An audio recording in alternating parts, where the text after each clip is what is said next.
Ajeng Semeng, kini saatnya saya Dana Paramita mengantarkan sejumlah berita dari Bali. Berikut 3 berita di antaranya.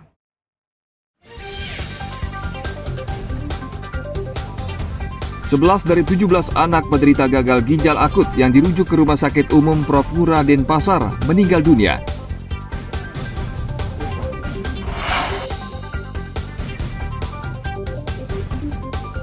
Sesosok jenazah perempuan yang ditemukan warga mengapung di tengah laut di perairan pantai Sanur, Denpasar.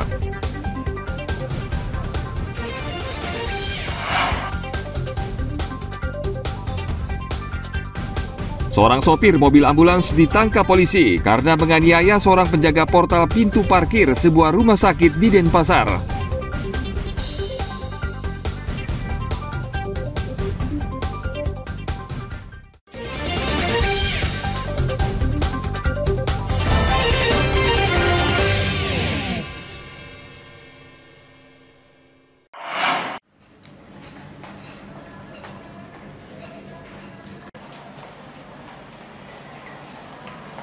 Sebelas dari 17 anak penderita gagal ginjal akut yang dirujuk ke Rumah Sakit Umum Prof. Ngurah Denpasar meninggal dunia.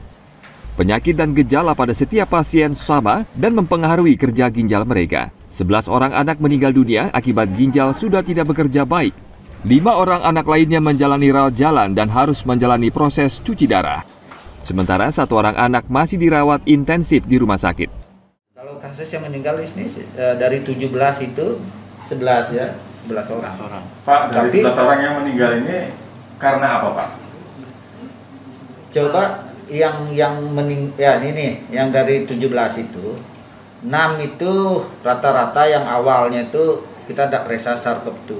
Dan rata-rata yang meninggal sudah dalam keadaan datangnya dalam keadaan fungsi ginjal yang sangat terminal, yang kita sebut akut kidney failure.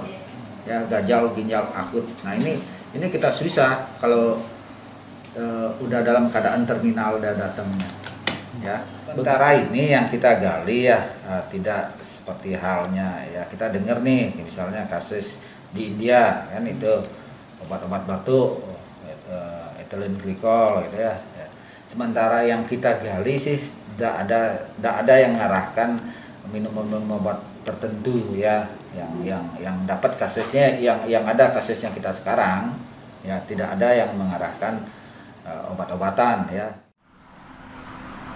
Dalam 2 bulan terakhir, 130 anak dilaporkan mengalami sakit gagal ginjal akut misterius yang tersebar di 14 provinsi di Indonesia. Hingga saat ini, penyebab pasti penyakit ginjal akut ini belum diketahui. Tim Liputan melaporkan dari Denpasar.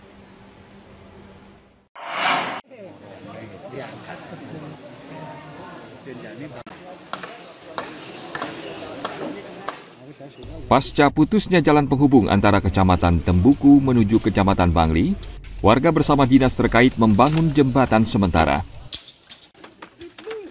Jembatan darurat ini dibangun dengan menggunakan batang pohon kelapa dan anyaman bambu agar bisa dilalui kendaraan bermotor.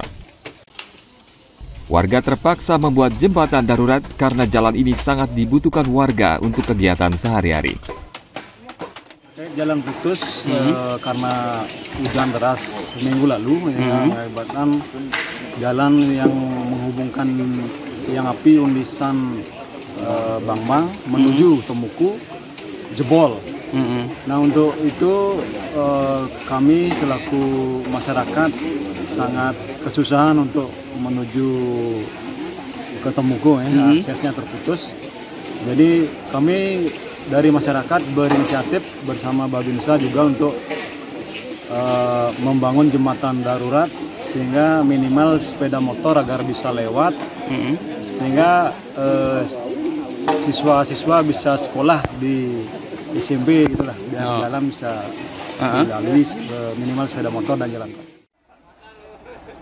Warga meminta pemerintah segera memperbaiki jalan yang putus agar aktivitas mereka bisa kembali normal.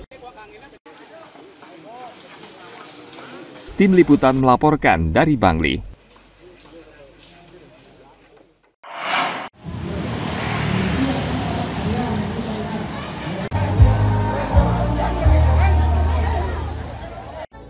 Untuk menekan angka inflasi daerah, petugas Kelurahan Peguyangan Denpasar menggelar pasar murah pada akhir pekan lalu. Pasar murah ini digelar di kawasan ekowisata Subak Sembung, Denpasar Utara. Kehadiran pasar murah ini disambut antusias masyarakat sekitar. Dalam pasar murah selama 2 hari ini, terdapat berbagai produk UMKM, sembako, dan hasil pertanian warga setempat.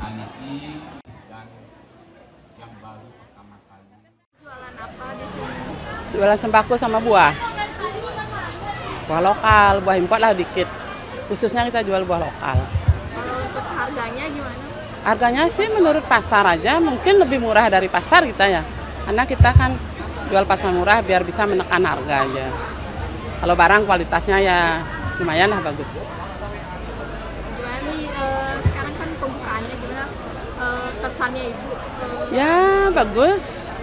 Pejabat juga belanja, masyarakat juga antusias belanja. Ya, saya berterima kasih sama Kelurahan Peguyangan yang mau partisipasi juga untuk belanja di sini. Ini karena tumben ada begini di sini. Jadinya ya setiap tahun diadakan gini bagus. Tadi Ibu sempat belanja ya? Iya, belanja beli telur.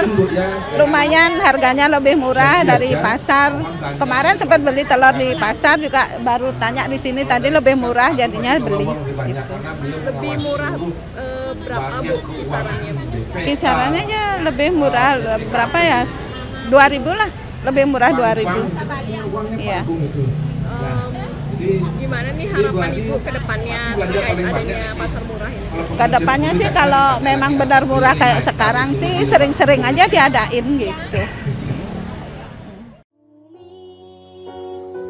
Pasar murah ini juga dimeriahkan oleh beberapa penampilan siswa sekolah hingga anggota Karang Taruna di wilayah Peguyangan.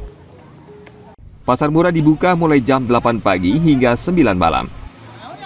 Pemerintah diharapkan rutin melaksanakan kegiatan tersebut untuk mendukung pedagang lokal dan membantu warga di sekitar lokasi pasar murah. Dayu Trilaksmi melaporkan dari Denpasar.